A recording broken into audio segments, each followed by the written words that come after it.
욥은 자기가 당하는 고난의 이유를 계속적으로 지금 알고 싶어 합니다. 욥의 친구들은 그 이유가 욥 네가 죄를 졌고 잘못을 했으니까 당연히 그렇게 벌 받는 게 아니냐라고 진단을 해버렸고, 욥은 계속 그게 아니라고 지금 주장을 하고 있지 않습니까?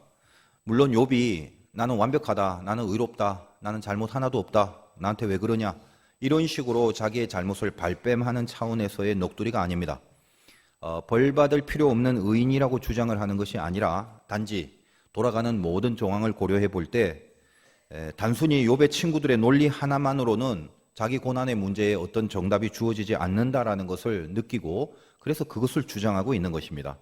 적어도 고난이라면, 하나님이 주신 고난이라면 의미가 있을 것인데, 그 의미를 나에게 좀 납득시켜 줄 수 있는 그런 교훈이나 메시지가 분명히 있을 것 아니겠느냐, 그걸 좀 알고 싶다라는 거죠. 그런데 하나님이 그것을 선뜻 가르쳐 주지 않는다. 그래서 답답하다라는 것입니다.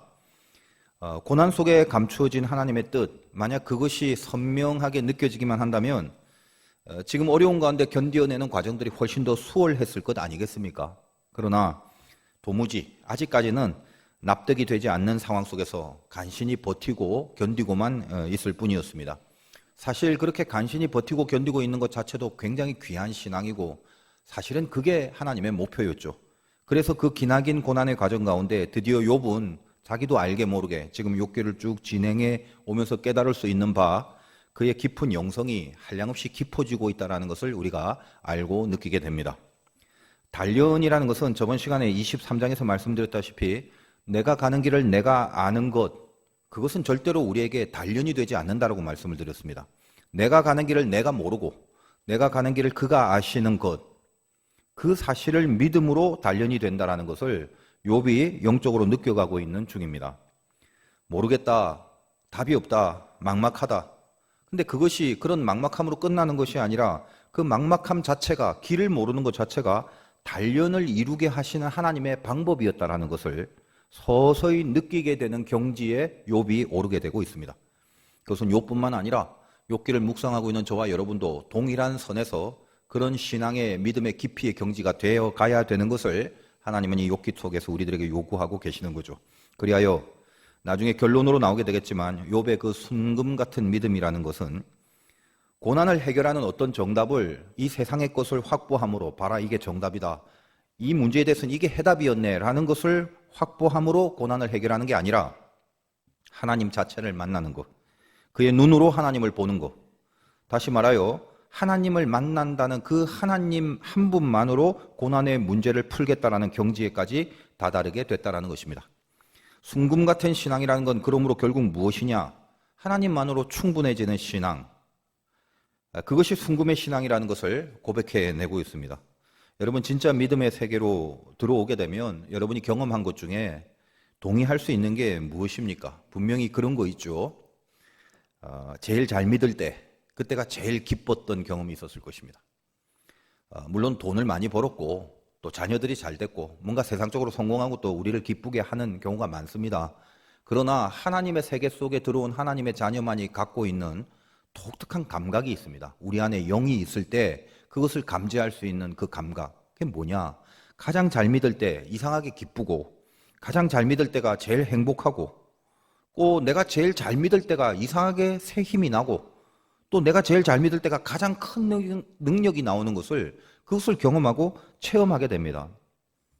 여러분도 분명히 그것을 알고 이제껏 그런 많은 경험들 속에 사실은 이 자리까지 왔다라는 거거든요.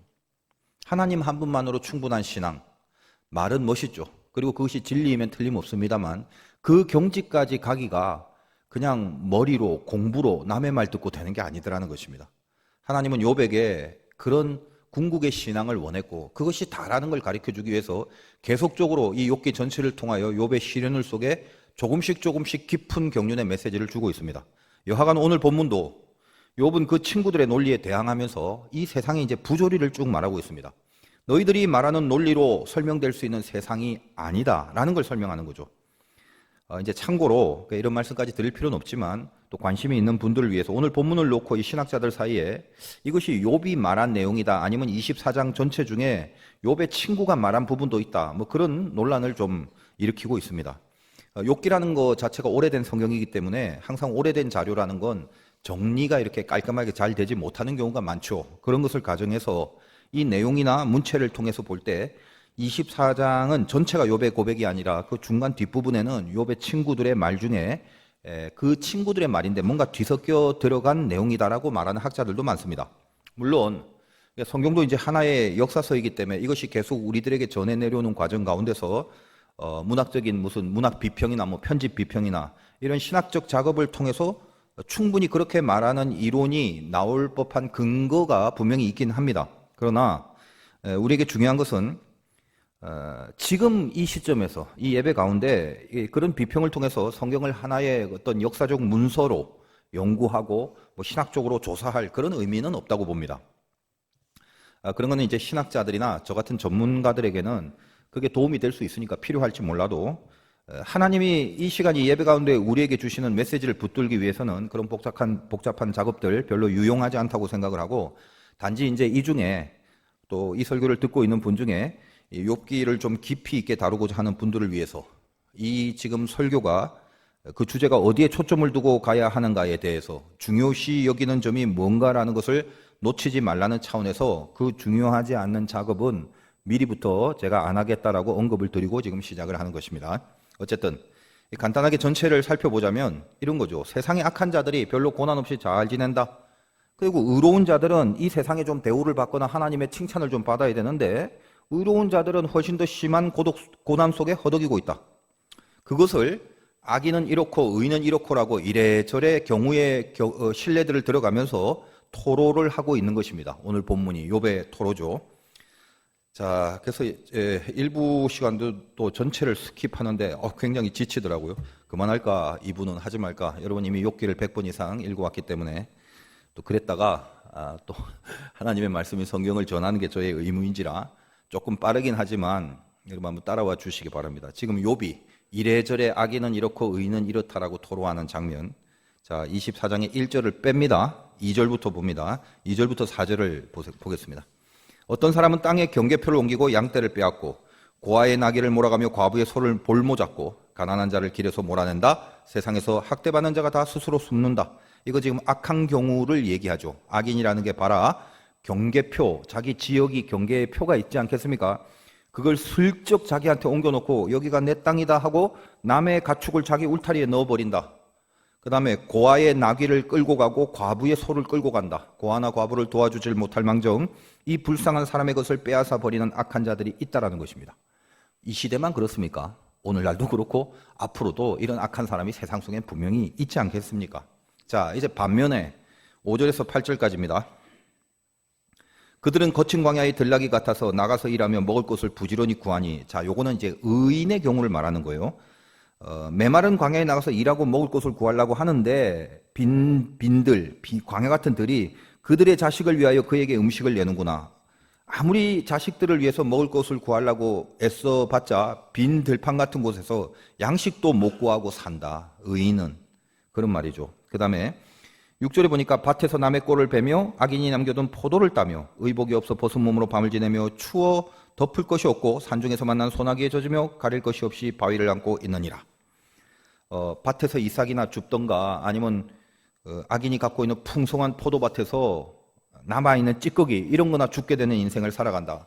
옷도 없으니까 추위에 떨고 비를 만나면 바위로 몸을 가리며 산다. 이렇게 이야기를 합니다. 반면에 또다시 9절에 이제 악한 자는 어떤 사람은 고아를 어머니의 품에서 빼앗으며 가난한 자의 옷을 볼모 잡음으로 애비 없는 자식을 과부에서 뺏어가고 가난한 자의 옷을 뺏고 그렇게 살아간다. 다시 10절 그들이 옷이 없어 벌거벗고 다니며 곡식이삭을 나르나 굶주리고, 이건 또 의인의 얘기죠. 그러나 의인은 악인이 그렇게 사는 것에 비해서 의인은 또 벌거벗고 굶주리고 산다. 그래서 의인은 11절에 그 사람들의 담 사이에 기름을 짜며 목말라 하며 술틀을 발려니라. 의인은 가난하고 힘이 없다 보니까 기름을 짜는 일을 노동으로 하는데도 불구하고 이 기름이 내게 아니라 자기는 고용된 입장이니까 그 기름을 짜도 내가 먹지 못해서 늘 목마르고, 포도주 틀을 발른 일을 하더라도 그것은 내가 고용된 입장이기 때문에 자기 게 아니니까 자기는 늘 그 포도주 틀을 밟으면서도 갈증을 느낀다라는 말이에요. 12절에 성중에서 죽어가는 사람들이 신음하며 상한 자가 부르짖으나 하나님이 그들의 참상을 보지 않는다. 자, 죽어가는 사람의 신음소리가 있고 아픈 사람이 살려달라고 해도 하나님은 그냥 가만히 있는 것 같아. 그들은 여전히 아프고 그들은 여전히 신음소리에 그렇게 허덕이고 있지 않느냐. 13절에서 17절까지의 내용은 뭐냐? 악인의 모습을 또 설명하는 것입니다. 자, 13절에 광명을 배반하는 사람들은 이러하니 그들은 도리를 알지 못하고 그 길에 머물지 아니한다. 자, 빛의 길에 없다는 거예요. 사람을 죽이는 자는 14절 밝을 때 일어나서 학대받는 자나 가난한 자를 죽이고 밤에는 도둑같이 되며 가늠하는 자의 눈은 저물기를 바라고 아무 눈도 나를 보지 못하리라 하고 얼굴을 가리며 어둠을 틈타 집을 뚫는 자는 낮에는 잠그고 있으므로 광명을 알지 못하나니 그들은 아침을 죽음의 그늘같이 여기니 죽음의 그늘의 두려움을 알미니라. 뭐 시처럼 썼지만 내용 간단합니다. 악한 사람이 어떻다고요? 빛의 길에 있지 않고 대낮에는 사람을 죽이고 밤에는 도둑질하고 간음하고 남의 집을 털고 그리고 대낮에 밝은 것을 두려워하고 오히려 야밤 깜깜한 밤을 좋아한다. 이런 얘기를 하는 거예요. 그래서 이제 그 결론이 뭐냐? 아직 중간밖에 안 왔네요. 18절부터 21절까지의 내용, 18절, 19절 보면 그들은 물 위에 빨리 흘러가고 그들의 소유는 세상에서 저주를 받나니 그들이 다시 포도원 길로 다니지 못한다. 자, 악한 자의 말을 17절까지 했고 그 악한 자들이 이렇게 된다는 거예요. 19절에 가뭄과 더위가 눈 녹은 물을 곧 빼앗나니 수월이 범죄자에게도 그와 같이 하느니라. 악인은 저주를 받게 되고 눈 녹은 물이니까 증발할 건 아닙니까? 그러니까 악인도 조금 있으면 수월에 빨려 들어가서 없어지는, 증발해버린다라는 거예요. 결국 20절에 모태가 그를 잊어버리고 구더기가 그를 달게 먹을 것이다. 무슨 말이죠? 결국은 악인은 멸망한다. 21절에 그는 임신하지 못하는 여자를 박대하며 과부를 선대하지 아니하는도다. 또 반복되는 말인데 결국 악인은 과부를 등쳐먹고 자식 없는 여인을 학대하는 게 악인인데 쭉 이제 의인이 어떻고 악인이 어떻고 쭉 이렇게 나왔죠. 그리고 이제 오늘 욥의 결론이 22절입니다. 그러나 하나님이 그의 능력으로 강포한 자를 끌어내시나니 일어나는 자는 있어도 살아남을 확신은 없으리라. 하나님은 그에게 평안을 주시며 지탱해 주시나 그들의 길을 살피신다. 자, 이제 결론으로 등장합니다. 욥이 어떻게 고백합니까? 그러나 하나님이 결국은 마지막에 가서 강포한 자들을 휘어잡게 된다. 그 말이죠. 그래서 23절에 하나님은 그에게 평안을 주시며, 이 말은 뭐냐면 악한 자들에게 평안을 준단 말이 축복을 준단 말이 아니라 가만 냅둔다는 거예요. 처음에는 앞에서 언급한 이런 악한 모습들이 있어도 악한 자들이 아무런 조짐이 안 보이니까 계속 악을 저지르겠죠. 그럼 남들이 봤을 땐 이게 악인이 잘 사는 것 같지만 그게 아무렇지도 않은 게 아니란 말이에요. 무슨 말입니까? 평안을 주는 것 같지만 그들의 길을 계속 살핀다. 하나님이 그 악을 계속 살펴보고 있다는 거예요, 지금. 그리고 24절, 그들은 잠깐 동안 높아졌다가 천대를 받을 것이며 잘려 모아진 곡식 이삭처럼 되리라. 잠깐 동안은 괜찮아 보인다는 거예요. 저 악한 자들이 왜 저렇게 잘 돼? 근데 그게 잠깐이란 말이에요. 지금 욥의 마지막 고백은 결국은 나중에 곡식의 이삭처럼 베어서 버려진다, 이 말입니다. 그리고 25절에 가령 그렇지 않을지라도 능히 내 말을 거짓되다고 지적하거나 내 말을 헛되게 만들 자 누구랴? 혹시 지금 내가 말한 것 중에 어떤 시기적인 차이가 있어서 악한데도 잠깐이 아니라 조금 오래 내버려 두고 뭐 이렇게 좀 차이가 있다 할지라도 누구든지 지금 이 세상을 봐라. 내가 지금까지 쭉 말한 이 세상의 이 악인과 의인의 모습들, 이런 거 세상에 없냐? 내 말 틀렸냐? 내 말이 틀렸다고 말할 사람 누구냐? 나와봐, 이 말이에요. 이걸로 이제 욥이 24장을 마감하면서 욥의 친구들의 논리에 대한 반항과 반박을 대변하고 있습니다. 자, 이제 복잡한 설명 빼고 요약을 하자면 세상에 의인이 고난을 받고 악인이 떵떵거리는 게 사실이고 현실 아니냐? 물론 다 그런 건 아니죠. 다 그런 건 아닌데 바로 욥의 친구들은 그 논리 하나만으로 다 설명이 되고 적용을 시키려고 하는데 세상이 그렇지 않다라는 것이, 너희들이 눈이 있고 귀가 있으면 지금 내가 쭉 말하는 걸 들어봐라. 내 말이 틀렸냐? 그 말입니다. 그런데 욥은 그 악한 자들이 그렇게 영원히 잘 살고 의인이 영원히 그런 고초를 당하는, 그건 결코 아니다라는 말을 합니다. 자, 이제 이 부분에서 글쎄요, 뭐 언급할 필요가 있을지 모르겠지만 아까 제가 처음에 좀 말씀드렸다시피 18절 이하의 내용은 욥의 친구들이 지금까지 욥에게 한 인과응보의 논리와 굉장히 유사하고 문체도 흡사하여 그 욥이 자기가 자기의 마음을 토로하는 연장선이 아니다, 욥의 친구의 어떤 말을 살짝 집어넣은 거다라고 그렇게 주장을 하기도 합니다.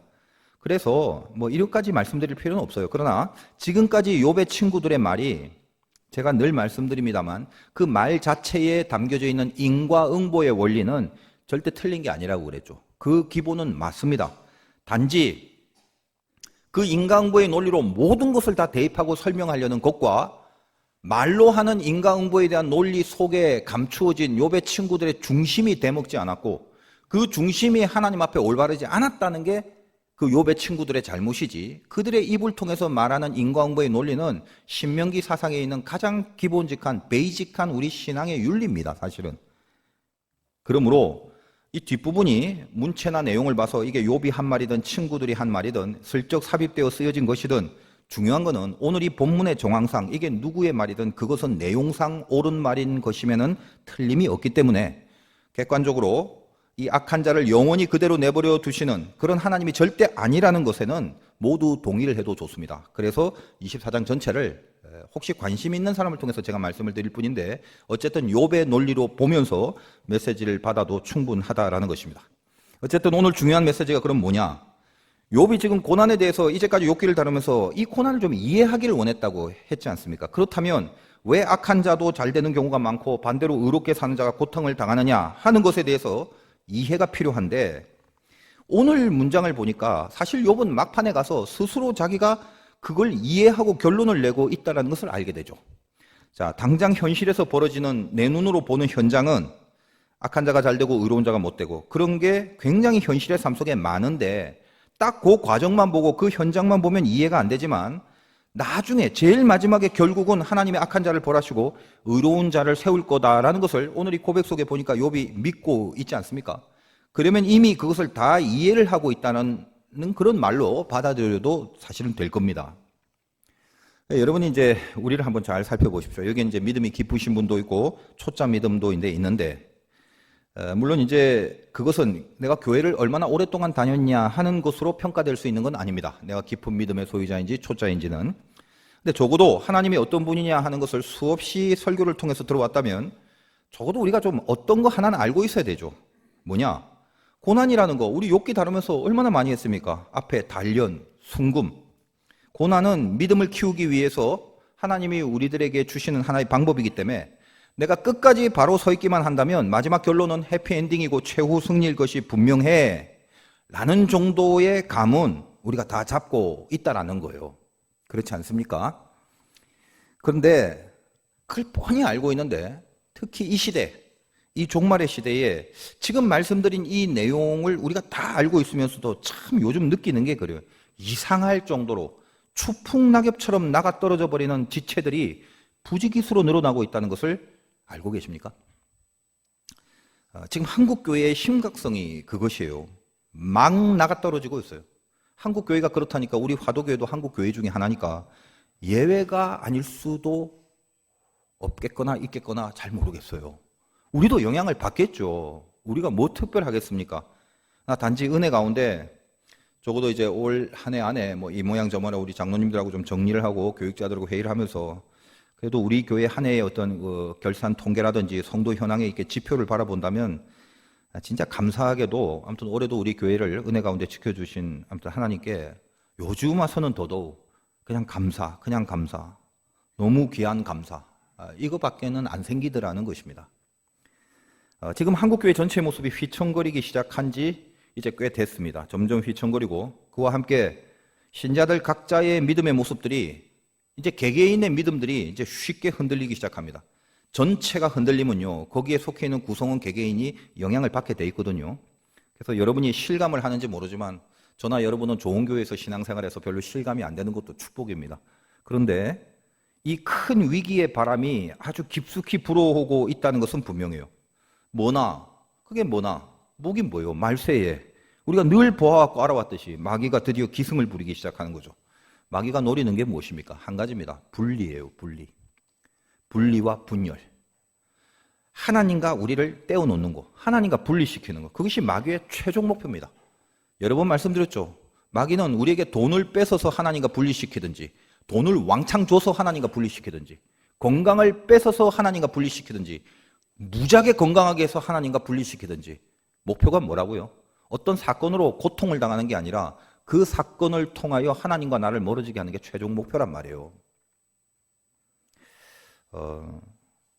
이 최종 목표인 분리를 위해서 마귀가 가장 강력하게 사용하는 무기가 무엇입니까? 마음을 나누어 버리는 거예요. 내 속에, 내 각자의 마음에서 마음이 쪼개지는 것입니다. 마음이 하나가 되면 하나는 에너지가 강해서 나누어지지 않습니다. 그런데 2개가 되고 3개가 되고 4개가 되고 자꾸 나누어지면 집중할 수 있는 에너지가 상대적으로 약해지죠. 그러면 안 그래도 힘든데 에너지가 약해지는 순간 붙어 있을 수 있는 힘이 떨어져 나가버린다는 거예요. 여러 번 말씀드렸지만 예를 들어 성경에 있는 마리아 마르다 사건 있지 않습니까?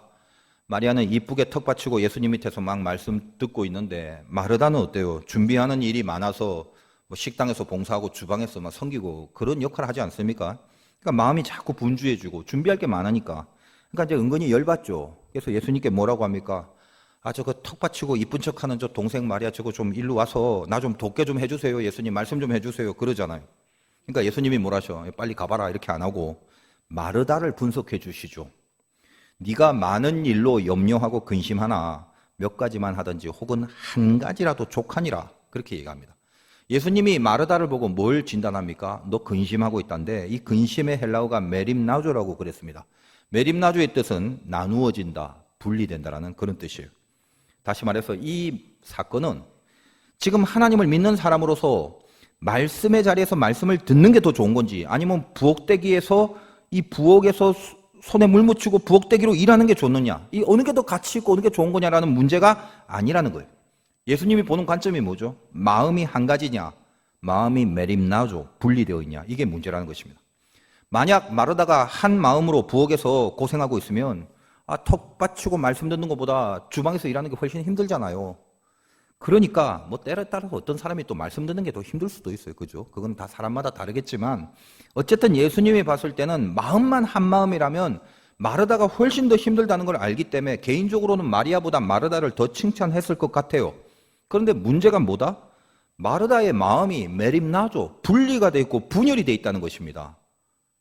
이게 문제죠. 왜 문제입니까? 분리는 마귀의 무기이기 때문에 그래요. 근심이 뭐죠? 마음의 분리를 말하는 거다. 말씀 듣는 게 좋냐? 봉사하는 게 좋냐? 어느 게 더 좋은 거냐라는 2가지 가치 중에 뭘 택해라라는 문제가 아니라 어떤 거든 마음에서 분리가 일어나므로 하나님 앞에만 집중할 수 있는 에너지가 떨어져 버린다는 거예요. 세계의 석학들이 요즘 한국 사회를 보고 진단하는 것 중에 공감되는 게 있습니다. 한국 사회가 참 안타까운데 요즘 뭐가 맞고 틀리냐가 중요한 게 아니더라는 것입니다. 옳고 그름이 있는 게 아니라 오른쪽과 왼쪽 오로지 그것만 있는 거예요. 한국 사회가. 근데 제가 그걸 바라볼 때 뭘 느끼냐면 유독 더 심하죠. 그 밑바닥에 분열의 목표가 있어요. 이것 때문에 분열과 분리가 일어나죠.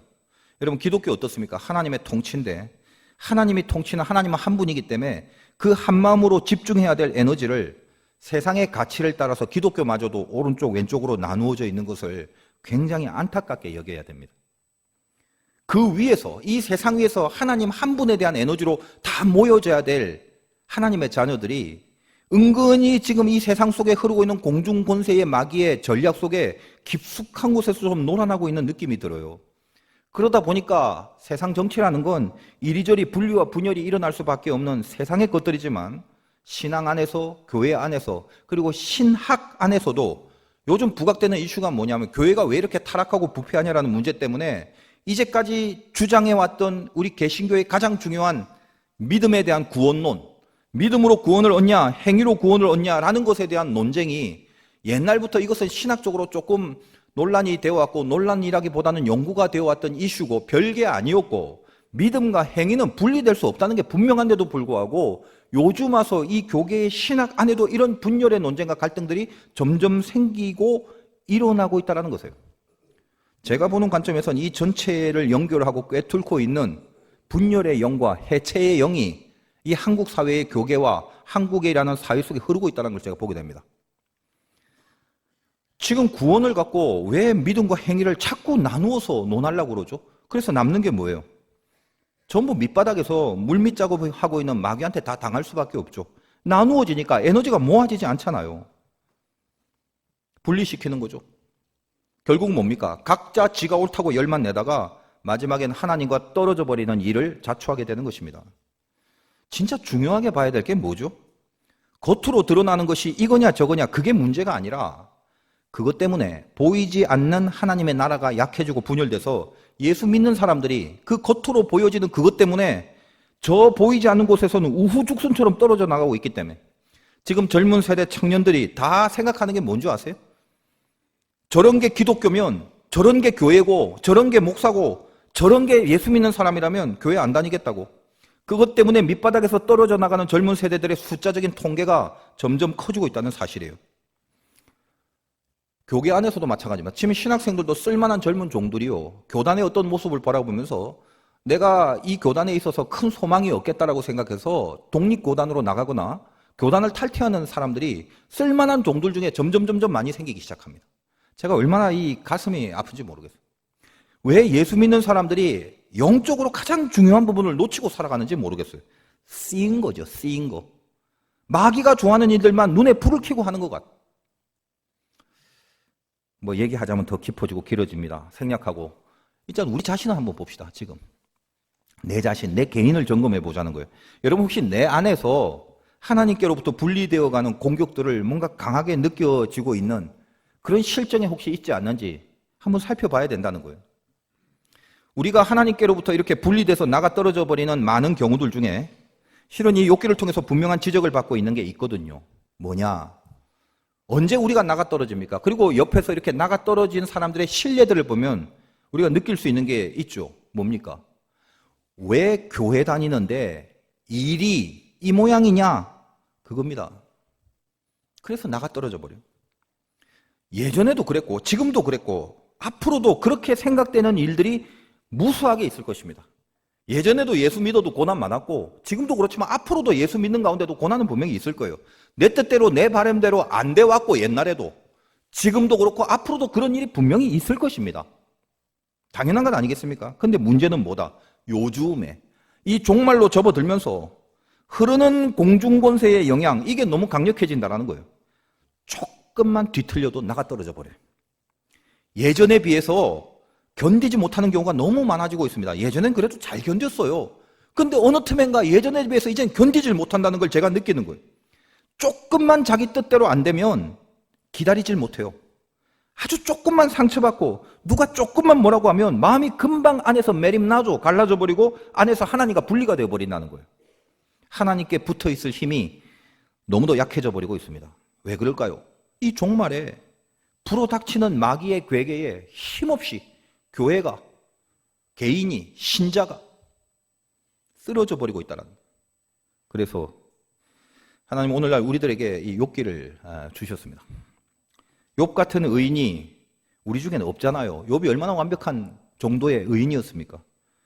욥 같은 의인이 없는데도 불구하고 그럼에도 욥의 100분의 1도 안 되는 고난을 받으면서 전신의 한 방에 하나님과 그 함께함으로부터 전부 다 떨어져 나가 버립니다. 왜 이렇게 쉽게 무너집니까? 어떤 고난이 오더라도 마지막까지 붙어 있을 믿음의 능력을 얻어야 될 것인데 그 마지막까지 붙어 있을 믿음의 능력을 얻기 위해서 우리가 해야 될 것들이 과연 뭐냐 이 말이죠. 욥은 오늘 이 본문을 통해서 지금 쭉 제가 빨리 읊어드렸지만 이 세상의 부조리, 이해할 수 없는 자기의 고난에 대해서 결국은 하나님의 최후의 통치는 악인을 세우고 의인을 멸하신다는 것에 그 고백으로 마감을 하고 있습니다.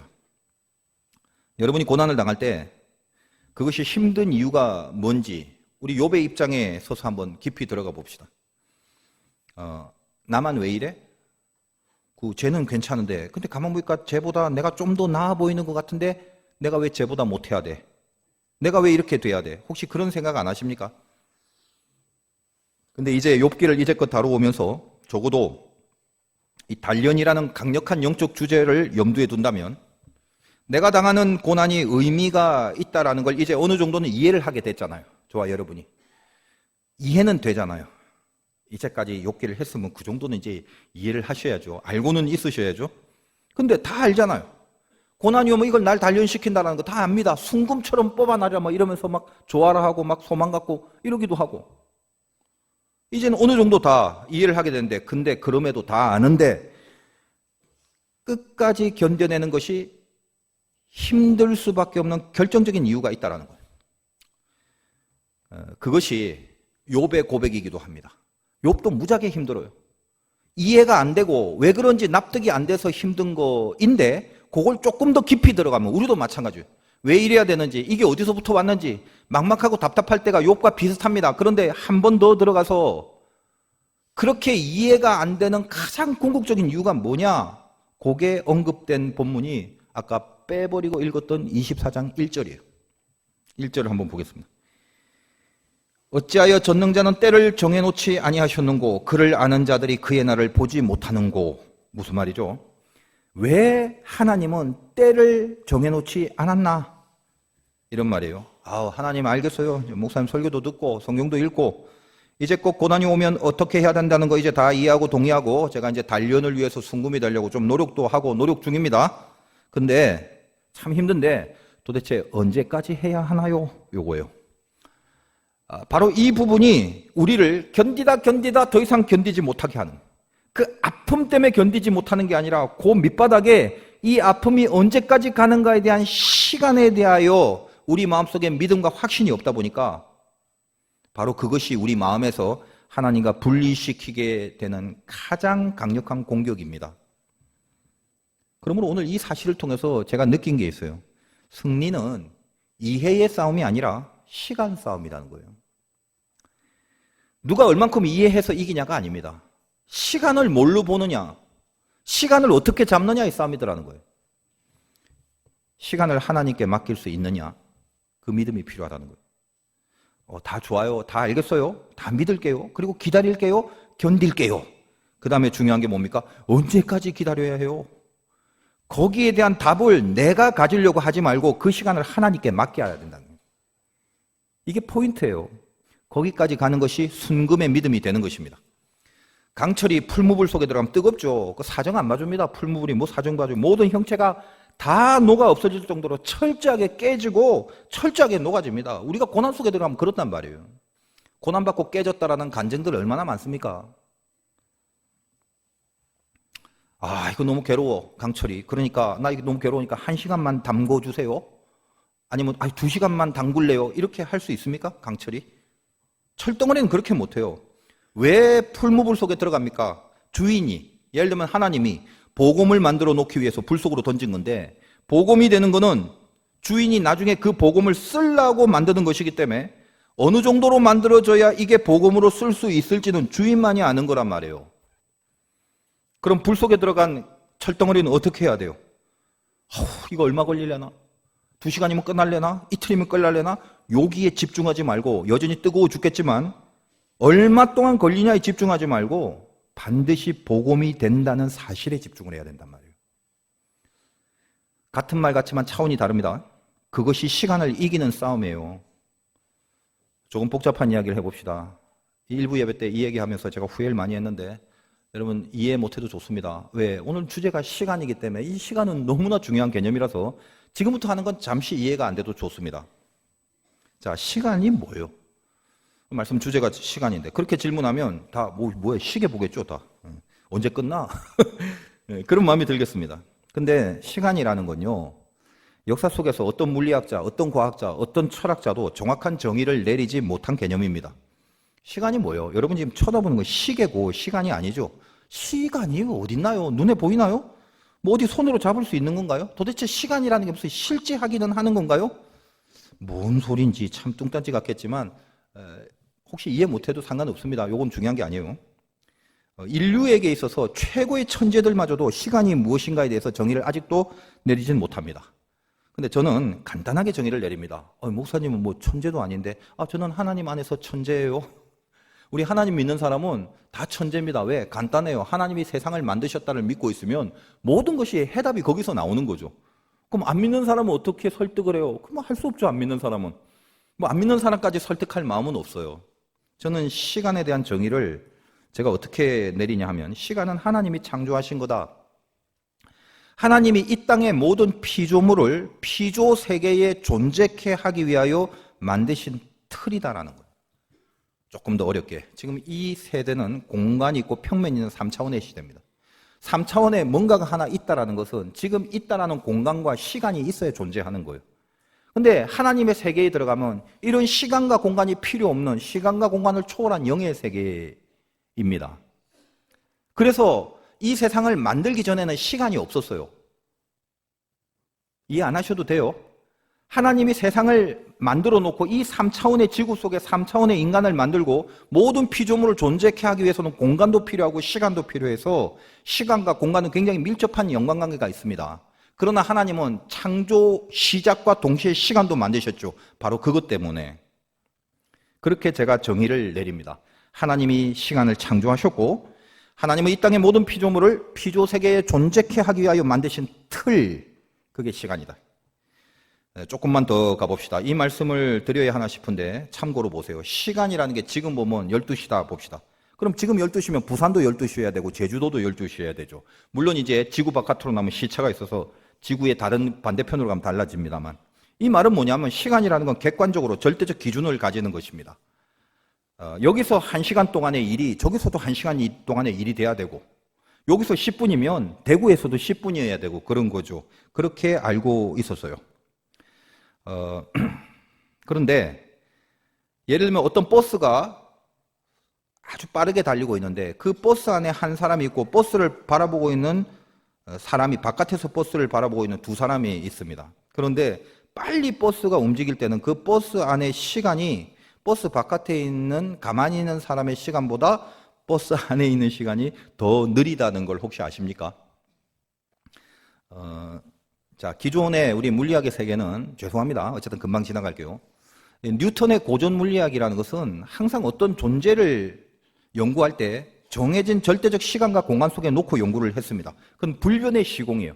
여기서도 저기서도 어디를 봐든지 간에 객관적이고 절대적인 시간과 공간 속에 있는 그걸 단순 정의라고 하는데 거기서부터 연구를 시작합니다. 근데 이제 세계에 천재가 하나 나타났죠. 아인슈타인이란 천재가 나타남으로써 그 상대성이란 발표를 합니다. 상대성 이론이라고 한두 번씩 들어보셨죠. 시간의 상대성. 그래서 이 뉴턴의 고전 물리학의 근간을 깨버리는데 가장 간단한 예가 이런 겁니다. 아까 말씀드렸다시피 어떤 공을 이렇게 밑에서 튀겨갖고 여기까지 튀겨서 올라오는 걸 1초라고 합시다. 예를 들면.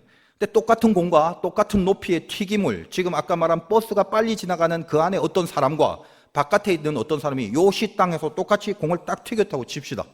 그리고 1초 걸려요. 튀기고 올라오는데 동일하게 했다고 치잔 말이에요. 바깥에 있는 사람은 물론 튀겨서 천장까지 자기 그 높이까지 올라오는데 1초입니다. 버스 안에 있는 사람도 튀겨서 올라오는데 1초예요. 똑같아요.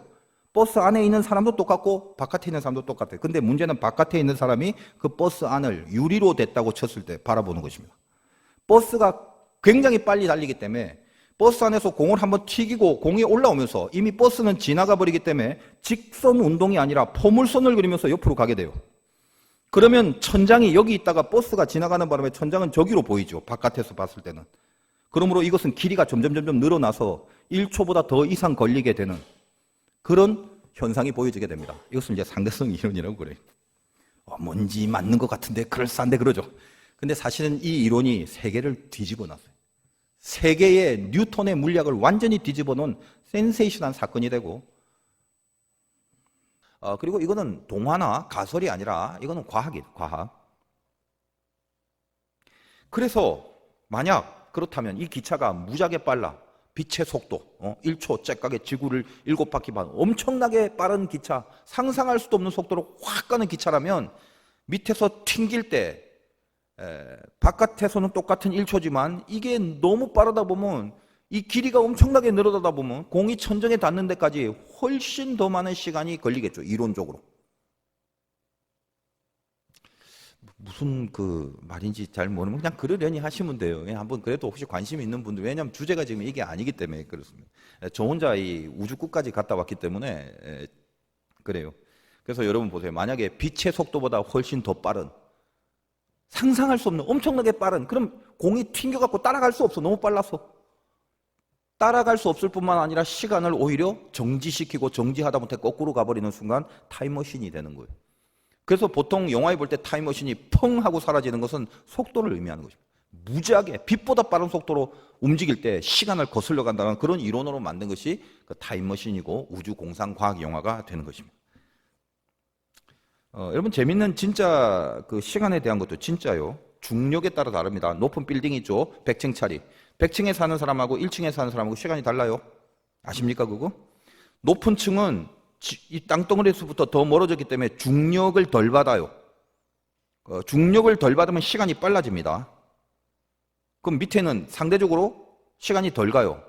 자, 여러분 오래 살고 싶으면 비싼 아파트 고층에 살아야 됩니까? 그 지하 단칸방에 살아야 됩니까? 이론적으로 보면 지하에서 사는 게 훨씬 오래 사는 것입니다. 이론적으로는. 그게 사실이에요. 단, 그 차이가, 그 시간이 얼마나 기냐 빠르냐의 차이가 인간이 감도 못 잡을 정도로 굉장히 미세한 차이라서 별로 차이가 안 난다 뿐이라는 거죠. 그러나 확대해보면 이것은 틀림없는 이제 과학입니다. 그러므로 시간이라는 건 이 세상에 어떤 존재, 어떤 운동, 그런 그 물리적인 모든 존재를 가능하게 하는 틀이기 때문에 상대적이고 상황적일 수밖에 없습니다. 제가 보는 견지가 그래요. 쉽게 말하면 이 상대성의 개념은 이 세상이라는 틀 속에서 하나님이 필요하여 창조를, 시간부터 창조를 했기 때문에 뭐 이렇게 복잡한 물리학적인 설명이 아니라도 여러분 쉽게 느끼는 시간의 개념이 다 다를 겁니다. 자, 좋아하는 사람하고 옆에 있다. 하루가 1000년 같고 1000년이 하루 같다는 말이 있다시피 이 사람하고는 아무리 오래 있어도 시간이 너무 짧아요. 근데 꼴보기 싫은 사람하고 옆에 있다. 그러면 하루가 1000년 같죠. 똑같은 시간이라도 내가 느끼는 감이 다른 겁니다. 이게 사실은 상대성이란 얘기인데 하나님이 세상을 창조하기 전에는 시간이란 게 없었어요. 세상을 만들고 세상의 존재를 존재케 하기 위하여 시간과 공간을 만들었지 않습니까? 그래서 첫 번째 만든 것이 빛인데 이 빛이라는 게 참 중요합니다. 성경에 하나님은 하나님 자신을 빛이라고도 여러 번 고백합니다. 얼마나 많이 표현하고 있습니까? 빛은 무조건 속도와 관계가 있어요. 하나님의 영적 세계는 만들어진 피조 세계를 이렇게 넘어, 이 피조의 세계를 넘어 있는 하나님의 세계이기 때문에 빛으로 찬란합니다. 그 빛은 시간으로 측정할 수 있는 세계가 아닙니다. 영계는 밝은 빛의 세계입니다. 자, 이해 안 돼도 그냥 넘어가셔도 돼요. 빛이라는 속도를 이 시간으로 측량이 불가능한 거죠. 그래서 세상적인 관점에서 말하는 어이구 이제 며칠 있으면 1살 더 먹네, 이런 이 세상적 관념의 시간의 개념을 저 천국, 영계에 가서는 그런 개념이 없어요. 무슨 말이냐? 여러분이 만약에 천국에 가면 이제 가는 순간 늙어가는 게 없어요. 굳이 말하자면 어린아이가 천국에 들어가면 어른이 안 됩니다. 물론 어린아이와 어른의 비유로 지금 말씀드렸습니다만 저 천국은 지금 우리가 보듯이 뭐 3살, 4살 이런 개념이 아니에요. 우리 인간 존재, 내가 있었던 것 중에 가장 완벽하고 가장 온전한 형태의 어떤 온전한 형상이 천국으로 들어가는 거기 때문에, 그래서 이 세상적 관점에서의 어른, 뭐 젊은이, 늙은이 이런 개념은 아닙니다. 그러나 이해하기 쉽게 하기 위하여 이 땅은 시간이라는 틀 속에 우리가 들어가기 때문에 시간 지나면 어린이는 어른이 되죠. 그러나 천국은 그렇지 않습니다. 시간이라는 틀이 없는 거죠. 거기는 시간의 제약을 받거나 어떤 시간이라는 상황 안에서 존재하는 게 아니죠. 어린아이가 독사와 손잡고 사자와 뛰놀아도 상관없는 이 세계가 아닌 세계예요. 저기는 시간 자체가 없는 세계란 말이에요. 그게 영원한 세계인데 어쨌든 안 가봤으니까 이런 설명만 들어도 잘 모르죠. 그래서 하루가 1000년 같고 1000년이 하루 같다는 말이 나오는 것입니다. 저 영의 세계는 이 땅에서의 시간 자체가 아니에요. 영혼이란 개념은 다른 겁니다. 제가 이제 어제 우주 끝까지 갔다가 시간에 대하여 드디어 이제 깨달음을 받고 저 명왕성 끝에서 다시 돌아왔습니다. 지금 영혼이라는 걸 우리가 알고 있는 개념은 시간이 얼마나 기냐, 끝없이 기냐라는 개념으로 생각을 하려고 그래요. 1시간보다 2시간, 100시간, 뭐 1000시간, 10,000시간. 자, 영혼이면 어딜까? 그렇게 끝도 없이 긴 걸로 그런 개념으로 영혼을 계속 추적하다 보면 명왕성 끝까지 가도 안 돼요. 제가 깨달은 게 뭐냐면, 아하, 영혼은 내가 지금 알고 있는 우리 관점에서의 시간이 얼마나 기냐가 아니라 시간 자체가 없는 게 영혼이구나 하는 걸 깨닫게 됐어요. 어렵죠. 무슨 말이에요? 몰라도 됩니다. 언젠가 이해가 되실 때 저에게 한번 찾아오십시오. 시간이 없다. 우리는 감을 못 잡아요. 왜? 우리는 시간 속에 살고 있기 때문에. 단지 제가 이렇게 주장하는 것은 그냥 제 안에 있는 영적인 그 느낌과 성경을 통해서 그렇게 느껴지게 된 거예요. 우리가 알고 느끼는 이 세상에서 우리의 존재의 틀이 되어주는 그런 시간의 개념은 아예 없는 게 영혼이라는 거죠. 왜? 하나님의 세계는 영의 세계, 피조 세계가 아니니까. 여러분 보세요. 바늘로 손을 찌르면 굉장히 따끔하고 아픕니다. 근데 바늘을 주사 맞는 거 되게 싫어하는데 따끔하면 끝나잖아요. 그리고 나서 한 5분 뒤면 괜찮아지잖아요. 그리고 1시간 뭐 맞고 나서 그다음에 솜칠하고 반창고 붙이고 그러면 한 2시간 지나면 깨끗해지죠. 따끔했다가 시간 지나면 괜찮아지고 나아지고, 이게 시간이 우리가 생각하는 시간. 영혼은 뭐냐면 이 시간이 없어요. 조금 여러분에게 겁을 주면 뭐냐면 바늘로 빡 쑤셨으면 그때 엄청나게 아픈데 이 아픈 걸로 그 외에 다른 건 하나도 없이 오직 그걸로만 처음부터 끝인 거예요. 천국은 영원이라는 하나님이 함께 하시는 게 조금 있다 떨어졌다 오늘날 우리가 살아가는 것처럼 상태 좋으면 하나님의 은혜 속에 붙어 있다가 상태 안 좋으면 하나님 멀리하고 돌아서서 죄짓고 다니는 이런 세계가 아니란 말이에요. 지금은 불완전한 3차원 속에서 시간이 지배하니까 그 시간 속에서 이랬다 저랬다 할 수도 있는데 저 영의 세계로 들어가면 시간이 없고 영혼이라는 건 시간이 없단 말이에요. 그 다음에 쉬고 그 다음에 떨어질 수 있는 시간도 있고 붙을 수 있는 시간이 아니에요. 천국은 하나님과 함께하는 게 영원하기 때문에 함께하는 그 순간밖에 없는 거예요. 대신 지옥에 가면 어우 뜨거운데 좀 쉬었다가 달궈지면 안 돼요? 아니요.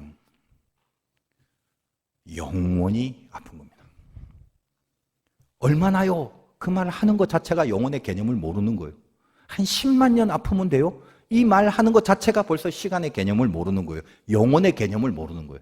영혼은 그거밖에 없는 거예요. 시간이 아니라 그거밖에 없는 거. 겁내셔야 합니다. 그 하나님과 영원히 함께하는 그 영혼을 담보로 우리에게 주어진 이 7, 80년 동안의 이 이거를 저 영혼을 담보로 못 살아요? 어렵죠? 자, 다 잊으세요. 주제. 시간은 애시당초 하나님 거다. 그 이야기 하려고 꺼낸 것입니다. 우리가 시간이라고 하면 단지 시계 좀 보다가 지금 몇 시냐? 혹은 얼마 기간이 흘렸냐? 이렇게 말하는데 그건 시간의 본질이 아닙니다. 시간이라는 것은 이 시계는 우리끼리 하나의 약속으로 설정해 둔 것이 시계죠. 참고로 여러분 하루 24시간이라고 했는데 그건 누가 정했어요? 하루는 지구의 자전 한 바퀴 도는 게 하루인데 이 하루를 10시간으로 만들면 좋지 않을까? 혹은 40시간으로 만들면 좋지 않을까? 똑같이 체감되는 지금의 느낌상 24시간이 하루지만 그 24시간하고 안 정하고 그냥 10시간 정도로 정하면 안 되나? 뭐 이런 생각 한번 안 해봅니까? 아무튼 저만 좀 특이한 생각을 하고 사는 것 같아요.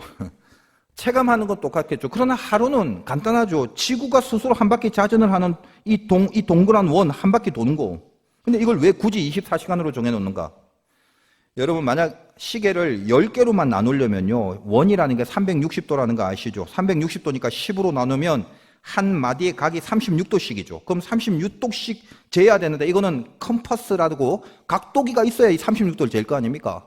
그래야 동그란 원 안에 만약에 하루를 12시간이 아니라 10시간으로 잡는다면 이렇게 복잡해요. 각도기가 없으면 이거 못한다고.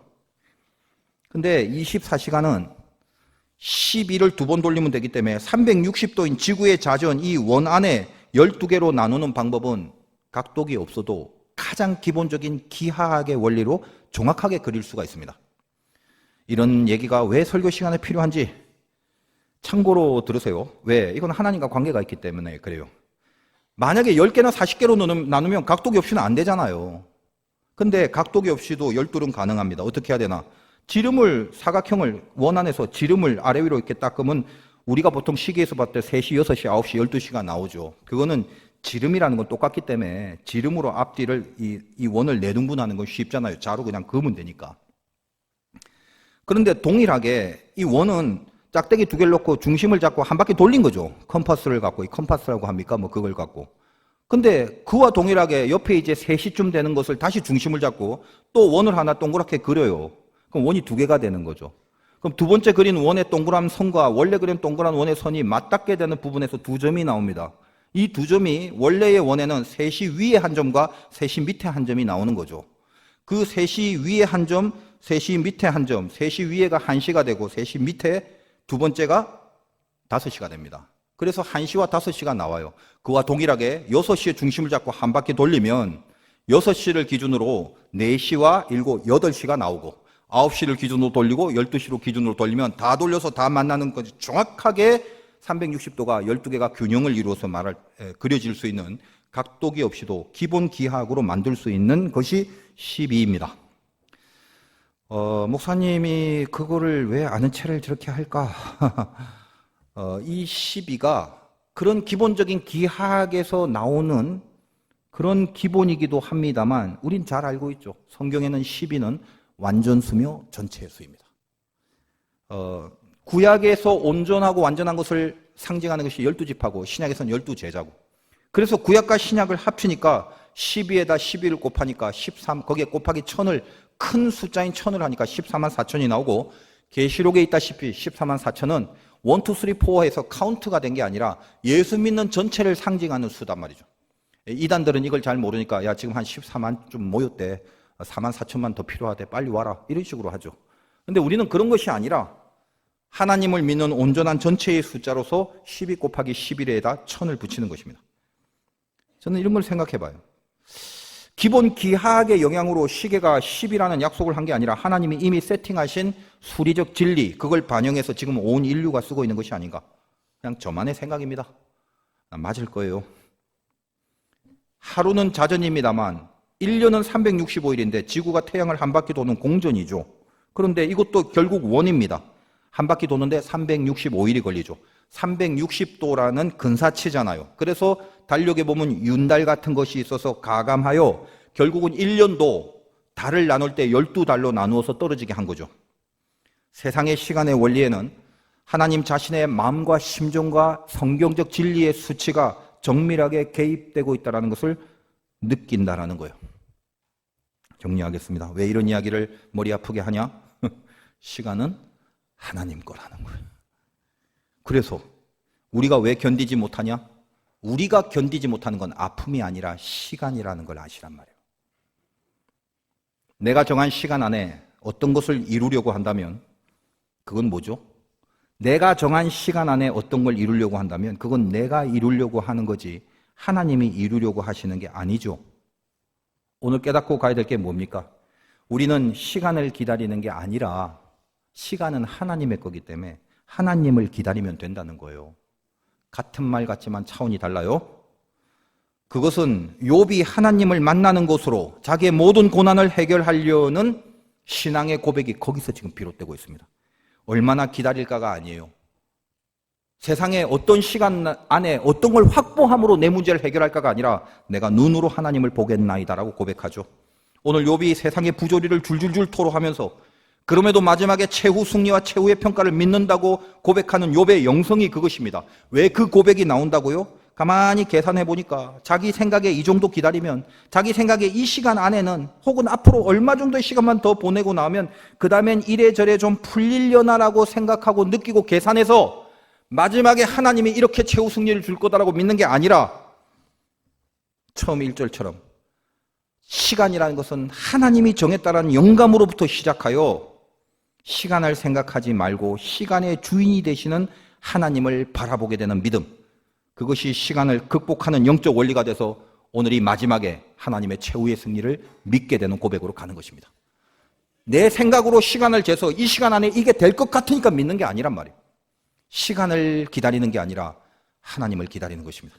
여러분 여호수아 보십시오. 엄청난 기도, 기브온과의 전투에서 태양아 멈추어라, 가슴 떨리는 기도 아니겠습니까? 무슨 말입니까? 태양아 멈추어라. 시간을 멈추는 거죠. 시간아 멈추어라는 기도입니다. 그런데 이것이 여호수아만의 기도가 아니라 마땅히 이 시대의 고난 가운데 있는 우리의 기도가 돼야 마땅한 것 아닙니까? 지금 태양아 멈추어라는 기도가 뭐죠?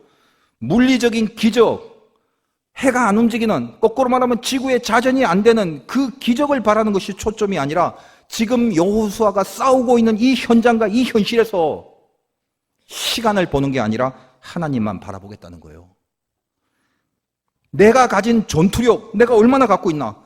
기브온과의 싸움 속에서 내가 계획한 이 땅의 시간, 내가 갖고 있는 뭔가로 판단하고 계획해서 이 시간 안에 이렇게 끝내는 싸움인가 아닌가를 따지고 계산하고 견적을 내서 그래서 임하는 게 아니라 오로지 하나님만 바라보겠다는 절연한 믿음의 고백, 그게 시간아 멈추어 달라고 말하는 여호수아의 기도입니다. 제일 사랑하는 능력의 하나님이 나와 함께 있는데 그 시간이 어떻게 괴롭고 더디게 느껴질 수 있겠어요? 그 시간이 지루하고 못 참는 시간이 될 것 같습니까? 내 사랑하는 하나님이, 전능하신 하나님이 나를 떠나지 않고 머물러 달라는 기도잖아요. 이 현장과 이 문제 앞에 시간이 해결하는 게 아닙니다. 내 계획과 내가 낸 어떤 견적이 시간상 이렇게 될 것 같다는 나의 이해가 이기게 하는 것이 아니라 하나님이 해결해 주신다는 믿음 하나잖아요. 여러분이 시간을 기다리지 말고 하나님을 기다리는 것으로 내 믿음의 중심의 방향이 바뀔 때 우리에게 닥친 모든 고난 앞에 태양이 멈춰지는 능력이 나타난다는 것입니다. 다시 한번 보십시오. 여러분은 뭘 기다리고 있습니까? 시간을 기다리고 있습니까? 하나님을 기다리고 있습니까? 정확히 다시 보십시오. 제가 여러 번 말씀드렸지만 우리의 기도가 참 신비한 게 많잖아요. 그리고 이제껏 경험해 왔지 않습니까? 어떤 기도를 하는데 그 기도에 응답을 받았어요. 근데 그 응답이 이루어지려면 이미 그 전부터 어떤 준비가 도모되어야 가능해지는 사건임에도 불구하고 신비하게 응답을 받고 나면 모든 시간을 초월해서 이미 그 기도를 이루기 위하여 적게는 며칠 전부터 많게는 몇 년 전에서부터 하나님은 여호와 이레를 준비하고 있다라는 거예요. 그분은 시간을 초월하시기 때문입니다. 아브라함에게 여호와 이레라는 숫 양을 언제부터 하나님이 준비했는지 성경은 눈 씻고 찾아봐도 기록하고 있지 않습니다. 왜요? 아브라함은 그때 시간을 잰 게 아닙니다. 어떻게 하면 어떻게 될까? 어떤 시간 안에 어떻게 이루어질까를 잰 게 아니라 하나님을 생각했어요. 그것뿐입니다. 그러니까 하나님이 시간이 되어주신 거죠. 숫 양을 언제 준비했는지, 아브라함이 이삭을 데리고 갈 무렵부터 양을 잡아갖고 머리를 풀에다 묶어 놨는지, 아니면 이삭을 잡으려고 칼을 드는 순간 하나님이 저기 있는 양을 잡아갖고 머리를 묶어 놨는지 성경은 기록하고 있지 않습니다. 왜요? 아무 상관이 없어요. 하나님이 시간이기 때문에 그렇습니다. 우리는 모르는 그 시간을 넘어서 우리에게 준비할 것을 준비해 주시는 분이 하나님이라는 거예요. 그래서 우리는 그 하나님을 이해할 수는 없죠. 우리는 이 시간 안에 살기 때문에 시간을 초월하신 하나님의 능력에 대해서는 믿을 뿐이지 우리 머리로 다 이해는 못합니다. 그러므로 사람의 생각이라는 게 어떻습니까? 아브라함은 하나님이 생각을 했고 하나님을 생각했고 그래서 하나님이 시간이 되어준 건데 보통 인간의 생각은 다 모든 생각에는 항상 시간이 들어갑니다. 시간이 있어야 견적이 나오죠. 그러니까 늘 시간을 잽니다. 중요한 건 우리가 시간을 의식하면서 살지 말라는 게 아니에요. 시계 차고 다니세요. 그러나 시간을 재는 순간 자기가 정한 시간임에도 불구하고 지가 정해놓고 그 시간을 넘어서면 시간을 넘어서 있는 하나님이 안 들어준다고 불평하고 원망하는 어리석은 인생 살지 말라는 거예요. 마음만 조급해지잖아요. 쓸데없이 가슴에 불안이 점점 쌓이죠. 그런 기다림은 하나님을 기다리는 자세가 아닙니다. 시간을 재지 말고 하나님을 재기 바래요. 하나님 바라보고 하나님을 기다리는 것. 그래서 내 안에 내가 만든 시간의 개념이 다 사라지는 경지까지 하나님만 기다리는 것. 그게 고난 중에 순금처럼 단련될 수 있는 영적 비결입니다. 욥이 이 마지막 최후 승리를 믿었던 것은 시간 재보니까 될 법해서 이해하고 견적 내보니까 수긍이 돼서 믿어드린 게 아닙니다. 하나님을 기다린 것뿐이에요. 그것으로 고백한 믿음이었습니다. 마지막으로 베드로후서 3장 8절의 말씀을 읽고 마칩니다. 신약성경 386페이지 정도 있는데 그냥 들으시면 되고 제가 읽어드리겠습니다. 베드로후서 3장 8절부터입니다. 사랑하는 자들아, 주께는 하루가 천년 같고 천년이 하루 같다는 이 한 가지를 잊지 말라. 이해되시죠? 이제 어느 정도?